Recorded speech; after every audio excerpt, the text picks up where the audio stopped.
Welcome back to another episode of my beginner magic series. This one is going to be about beginner card tricks. Now don't be fooled by the term beginner. These card tricks are awesome and they're going to blow people's minds. When I say beginner, I just mean that it's not going to take you a year of practice to learn sleight of hand so that you can do these tricks. This trick, I have a deck of mixed up cards and I'm going to ask the spectator to stop me at any time as I drop these cards into my hand like this, right? They can stop at any time. So let's say they say stop right there. I'm going to hand them the next two cards that they stopped at. Totally free choice. It was up to them. They stopped there. And it happens to be the 8 of diamonds and the 6 of spades. So we're going to put those back on top of the deck. I'll even give the deck a cut so they're lost somewhere in the middle. I don't know where those cards are. Now I'm going to deal the entire deck into 4 piles.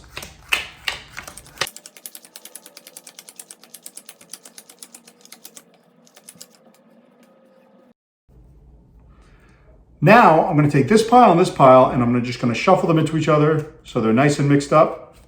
And I'll take this pile and this pile and I'll mix them into each other so they're nice and mixed up. So now your 2 selected cards are definitely lost somewhere in this pack, and I'm going to now shuffle this half upside down into this half so it's a real mess.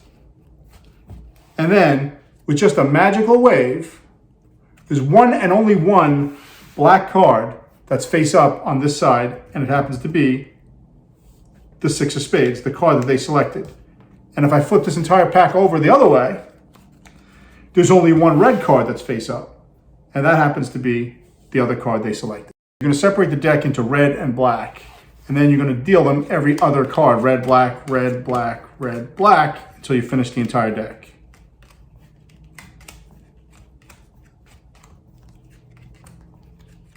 Now that the deck is completely set up with every other card red and black, you could even show the cards are mixed up just nonchalantly. I wouldn't make a big deal about it. Not like, hey, look, these cards are all mixed up. Just say, look, I have a deck of cards, and now by showing them, you're implying that they're a regular deck and that they're mixed up. And then no one's going to notice that every other card is red and black at a quick glance. And then just kind of take them away quickly and say, okay, what I want you to do is stop me at any time as I drop these cards. And you can do that. If you can't do that move, you can just roll your thumb, say stop at any time. Doesn't matter, right? But actually stop when they say stop. Stop, you stop there. You're going to give them the next 2 cards. And of course, it's going to be a red and a black card because it has to be, because every other card is red and black, right? Now, as they're picking these cards up to look at them, you're going to glance at the bottom card and see what color it is. So it happens to be black. So what I want them to do is take this black card and put it on top of the order. So I show them the cards, memorize these 2 cards, and I put it back on top. Now, what did that do? That changed the bottom of the deck, instead of red, black, to be black, red, red, black. So it reversed the order on one of them. So now when I deal into 4 piles, and I'll deal them face up so you can see, it's black, red, red, black, but then it's going to be red, black, red, black, red, black, red, black. The rest of the deck is going to be the opposite, right? There's only these 2 cards that are wrong because those are the 2 I reversed. Everything else is going to work out to all reds, all blacks, all reds, and all blacks. So now when I shuffle this pile into this pile, it doesn't matter because they're all reds. And then when I shuffle this pile into this pile, it doesn't matter because they're all black except for this one. Then when I flip this entire packet over, so let me just do this for you. So let's say I would have shuffled these, and I would have shuffled these, and of course I would have done the whole deck. Now all I have is a bunch of red cards with 1 black card, so let's say it's mixed in there. And I have a bunch of black cards with 1 red card. So if I flip this pile over now and I shuffle these, of course it's going to work out that the only upside down card in this side is the 1 black card, and the only upside down card in this side is the 1 red card. For this trick, I'm going to start dealing onto the table, and then I'm going to ask the spectator to tell me when to stop. Now it's a free choice. They can say stop at any time. So let's say they say stop there. I'm going to take these cards and I'm going to deal them into 4 piles. Now either I can deal them or I can let the spectator deal them. There's no sleight of hand happening here. So it really is exactly what it seems. Now I want to tell them to point to any of these 4 piles and that there's going to be an ace on top of the pile. Now let's say they point to this one. I'm going to flip it up, and that usually blows their mind when they see an ace there. But what's even crazier is when I tell them it didn't matter which pile they picked because there would have been an ace on any of them. Let me start by saying this does not have to be done with aces. It can be done with any 4 cards. So if you like queens or jacks or 2s, it doesn't matter. Or you can pick a random 4 cards, and I'll show you that in a minute. So what you'll do is you'll take the final 4 cards, in this case the 4 aces, and you put them on top of the deck. That's the only setup needed for this trick. And then everything else happens by itself. Let me put them face up so it's easy to follow where they go. Of course, during the real trick, you wouldn't do that. So now as you start dealing, they're the first 4 cards on the bottom, so it doesn't matter how many you put on top of them because they're still going to be the bottom 4 cards, no matter how many are on top. So now you'll pick this entire pile up and you're going to put into 4 piles. And of course, because the 4 aces are the bottom 4 cards, they're going to be the last 4 cards that you deal, thus being the top 4 cards. And that way, it doesn't matter which one they point to, they're going to find an ace. Now, if you don't want to use a setup like the 4 aces, or you don't have time to find 4 cards on top, you could let the spectator shuffle the deck completely, fully mixed up. And then as you show them that the deck is fully mixed up, you look at the top 4 cards. And whatever those 4 cards are, that's a prediction that you make. So in this case, I would write down on a piece of paper, 9 of hearts, 9 of diamonds, 5 of clubs, 3 of diamonds. Of course, I'm going to be discreet about that. I'm not going to be like looking at them so they know what I'm doing, right? I'm just going to make it look pretty natural. So of course the aces wouldn't be here, right? And I would say, okay, I'm going to make a prediction now. Let me write something down. And I'm just going to write those 4 things down quick. And I'm going to say, okay, now tell me when to stop, right? And then you start dealing. And then the trick is going to look even more magical. A couple of questions that I always get when I do this trick, when I'm teaching this trick is, well, what if they stop you before you get to 4 so you don't put all 4 aces down? And this one's easy because they don't know what you're about to do. So what I always do is I deal 5 or 6 cards before I tell them anything. So it'll look like this. I'll say, okay, I have this deck of cards. Now, what I want you to do is tell me when to stop. Now, I'm already 6 or 7 cards in before I say the word stop. So even if they said stop right away, I'm already past those first 4 cards. And if they let me go through the entire deck, that's fine too. Now, after a while, they're like, hey, I get paid by the hour. You know, when are we going to stop? You make some jokes and get them to stop before you get to the end of the deck. But even if you went through the entire deck, the trick would still work. This one is great if you have a heckler, someone who feels like the cards were set up and they want to shuffle and they want to mix them up, because this works absolutely random and it doesn't matter which 9 cards. So you can let them choose the 9 cards. It doesn't matter which 9. They can deal them into piles. They can deal them separately. They can take cards from the middle. It doesn't matter. This trick just works. It works by math, and I'm going to show you how it works. So you have 9 cards, completely random. You tell the spectator to point to any of these 3 piles. That's the one we're going to use. So let's say they point to this pile. The bottom card in this pile is going to be your card. It's the 6 of spades. Now, I didn't know that. You didn't know that. We just mixed them up. Nobody could know that. I'm going to take the 3 piles now, and I'm going to spell out the card that you just selected. 6 of spades, S-I-X. Drop the cards. O-F. Drop the cards. Spades, S-P-A-D-E-S. Put the cards back, and then what are we doing? We're doing magic, so M-A-G-I-C, and this card is their card. What's great about this trick is that it just works, and it works every time, and it doesn't matter which 9 cards they select. So they could take these 3, take 3 from the middle. You could let them pick the 9 cards, and that's why I like this one for a heckler, because it doesn't matter which 9 cards they pick, it's going to work, and it just works every time. So let's say they pick the middle pile. Whichever pile they pick, you're going to lift up, show them the bottom card, 3 of spades this time, and then you're going to make sure this pile ends up on top of the other 2 piles. So we do that, we do that. Now it's on top. Now the trick's going to work. It's just going to work because of the way the math works out. So it's 3 of spades, so we're going to say 3, T-H-R-E-E. Now you have to take the rest of the pack and just drop it on top and then deal the next batch. O-F, drop it on top. Spades, S-P-A-D-E-S, drop it on top. And then you have to spell, now I use magic because it's a 5-letter word, but you can use any 5-letter word. So let's say the person's name is Danny, right? So then you say, now I'm going to spell your name, Danny, if you knew that, right? So D-A-N-N-Y, and it's their card. Here's another great one that takes absolutely no setup. You could let them mix the cards up. You could use their deck of cards. So you're going to look through the deck and you're going to tell them, I'm going to find a prediction. All right, so I'm looking for 2 cards. Let's see, I'm going to use this card and I'm going to use this card. All right, these are the 2 random cards, and I'm going to give them to the spectator. I'm going to say, you're going to use these to mark the deck wherever you want me to stop. Now I'm going to start dealing, and you say stop at any time. So they say stop. Okay, you place the first card there. I'm going to place the rest of the deck on top, and I'm going to start dealing again. 1, 2, 3, right? You just keep dealing whenever they say stop, so they say stop. You place this card on top, pass the rest of the deck. Now, when you spread the cards out and you look at where you stopped, the card after the 8 and the card after the 2 happen to be the other red 2 and the other black 8. Now, it really is a shuffled deck. It's completely mixed, and you don't have to know any of the cards. When you make your prediction, you're looking through the cards. You're looking at the top card, which is a black jack, and the top card, which is a red king. So you need the other blackjack, which happens to be right here. That's my prediction card. And the other red king is going to be my other prediction card. And there it is. So now I have the two cards that match the bottom and top card of the deck as their predictions. Now think about what's happening here. As I hand them these two and I start dealing, the first card I put down is the first king. So I put that there. Now that's setting me up for later in the trick. So I'm dealing. Now they say stop. So I put the king here. Now this is nowhere near the other king, which is on the bottom of the deck, as you know. It's here. But watch what I do next.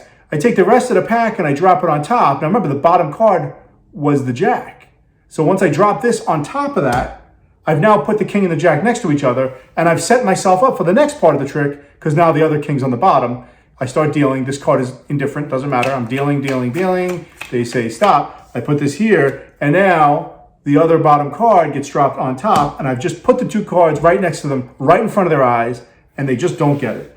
And now you just take that card and the one to the right of it. You take this card and the one to the right of it. You flip them over, and they match. Here's another great trick that takes no setup at all. And you can let them shuffle the deck, and then you'll take it back, you'll give it a cut, and then you're going to tell them, you want them to point to a card, any card in this deck, and it's going to be the 7 of clubs. So let's say they point to this card. You're going to take it, and mind blown, you cannot believe, 1 in 52 chance, but they got it. Do it again. Tell them, point to another card, right? And this time it's going to be the ace of diamonds. Point to any card. And so they go dig in here, and they take this card, right? And you're like, no way. 2 in a row, that's like nearly impossible. Do it one more time. Point to the 3 of spades. And let's say now they're like, no way, they don't believe you, of course, right? And they pick this card. And now you're like, this is incredible. 3 for 3. How is it possible you could have gotten all 3 of these cards? Now, of course, they don't believe you because you haven't shown them the card yet. But then you flip them up. You got the ace of diamonds, the 3 of spades, and the 7 of clubs. And their mind is absolutely blown. All you have to know is what the bottom card of the deck is. Now, there's a couple of ways to do that, right? You could just be talking, and while I'm doing this, obviously I'm just looking at the bottom card. Or the way I did it in this version was, as I cut the deck, the last cut, I look at this card. It's a 2 of spades. So it's going like this. I look at it, boom, boom. Looks like I'm just cutting the deck, but now I know the bottom card is a 2 of spades. Now, as I mix them on the table like this, I'm always going to keep them all in a pile, leaving one card slightly out a little more. All right? And there's a reason for that. 2 reasons. Well, one, because now I know that's a 2 of spades, right? So if I have to find that later, I know exactly where it is. Secondly, because they're more likely to point to this card at some point, all right? So now the first thing you're going to do is say point to any card, and it's going to be the 2 of spades. Now, it doesn't matter what card they point to. Now, a miracle if they just point to the 2 of spades, right? Well, then you just stop the trick right there. You say, wow, that was incredible. You show them. You got it. 1 in 52 chance. Crazy. Usually that doesn't happen on the first card, though. So it's kind of hidden here, but it's out a little bit. They point to another card. You're going to act amazed, no matter what card this is. Holy cow, I cannot believe you got this. Do that again, right? Now you've seen this card, right? Now you're going to tell them, point to another card, and it's going to be the 3 of hearts, right? You've seen this card now. But you're going to do it like this. What? That's crazy. I can't believe you got it. That's incredible. Okay, point to another. Now look, I've put this card down. I've memorized it, right? I don't want to just look at it and say, oh, point to another card. It's going to be the 3 of hearts. That is so obvious what I did. So I'm going to put it down here, and I'm going to say, all right, point to another card. This time it's going to be the 3 of hearts. Okay. And now they point to this card, let's say. Now, boom, it's incredible. 2 in a row. I can't believe it, right? Now I see they get the 7 of clubs. Do one more time for me. One more time. Point to the 7 of clubs. When they point to a card, a lot of times they're just going to go for this card because it happens to be like kind of separated from others, but at the bottom of the deck. But there's also a lot of circumstances where they won't go for that card. If they do, that's great. That's a perfect miracle, and you take it. But if they don't, it's fine. Let's say they take this card, right? And of course, it's not the card you just said. It happens to be the 10 of spades. Here's what you do. Incredible. I cannot believe you did. Let me try one. You did 3 in a row. That's incredible. Let me try one. How did you do that? All right. I'm going to try to find the 10 of spades. And now, simply, I just get this card, right? So I look through. I'm going to go with this one. Oh, my God. That's incredible. How is that possible? There's no way that you and I both got all 4 in a row. Right? Now, notice what I'm doing. I'm shuffling the cards while I'm talking. And this is so they don't remember what order they were in. And now, they're not going to believe you, right? They think you're kidding or these aren't really the cards. And then when you flip them up, it's going to blow their mind. For this trick, you'll hand the spectator the black 6 and black 9, and then you'll tell them to lose them anywhere in the deck. So let's say they put one here and they put one here. Completely lost into the center of the deck. And then on the count of 3, you're going to find those 2 cards. 1, 2, 3. Got it. This is a great trick to do if you're performing for children. It's not great if you have a heckler because they're going to probably catch it and they're going to call you out on it. Or if you have an adult who plays cards a lot, they're going to get this. But the point you have to remember is that there's 2 black 6s and 2 black 9s. And I use 6s and 9s because they look very similar and it's easy to mix them up in your head. And so here's how it works. You take one of the 6s and you put it on top of the deck, and one of the 9s you put on the bottom of the deck. And then you take the other 6 and 9, and that's what you're going to hand them. Now, you're not going to say, here's the 9 of spades, here's the 6 of clubs. Instead, you're just going to show them quickly and say, here's the black 9 and black 6. Take them and lose them in the deck. It doesn't matter where they lose them, right? Because you're going to use the other 2 that are on top and bottom already. Now, to find them, you're going to hold the deck pretty firmly between your thumb and then your fingers on the other side. And then you're going to count 1, 2, and on 3, you're going to kind of push and pull back and loosen your grip a little bit. And the top and bottom cards are going to stick to your fingers. And that's how you find the cards. This is a great beginner version of aces to the top. So you'll take the 4 aces and you're going to place them on the deck. And then you're going to deal them onto the table. Now, you're going to put each of the aces into a different part of the deck. Just like this. So they're completely lost. Last one is a spade. It's going to go right there. 4 different aces, 4 different parts of the deck. And then you're going to give a little wave over the deck, maybe snap your fingers, and the 4 aces jump back to the top of the deck. Now, they're always going to accuse you of having more than 4 aces at this point, but you could show them there are no other aces in the deck. So this one is about half a step above beginner because there's a couple of bold moves you have to make. Now, it's not sleight of hand, but there are moves. So you have 3 additional cards under the aces when you first display them. So let me show you how this is done. You make a stack of 4 aces, and then you're going to separate them out like this. And you put the first one back over them, then the second one like that, third one like that, and the fourth one like that. So if you were to look at the back of the cards, it's pretty obvious that there's more than just 4. But from the front, it's pretty, it just looks like 4 aces. Now, you're not going to spend a lot of time here, right? Because if you're like, look, I have 4 aces, only 4, like, someone's going to notice that, right? So you want this trick to go pretty quick in the beginning. So it's like, all right, look, I'm going to take the 4 aces, and then you just stack them up. Now you've got those other cards hidden. So I've got the 4 aces. I'm going to place them here. Actually, you know what? I'm going to deal them onto the table, right? And by doing that, you're putting 3 random cards, 1, 2, 3 random cards, and actually an ace on the table. Now, they think these are 4 aces. So the first 3 cards can go anywhere in the deck. It doesn't matter because they're random cards, right? It's the 4th one that matters. When you get to that 4th card, I like to flash it without saying anything. I'm not going to say, see, it's an ace, because then, well, why'd you do that? Aren't they all aces, right? You just want to flip it around and say, and then I take the 4th one, the ace of spades, and I'm going to put it, now, with your thumb, you'll count 1, 2, just go 2 or 3 cards into the deck, because the other aces are on top of the deck already, right? These are the aces. So even if you go 3 cards down and you place this one there, it's on top of the card. It's the fourth card, so it's still on top of the deck. And you close them up, you do your shake, and then you deal them back onto the table.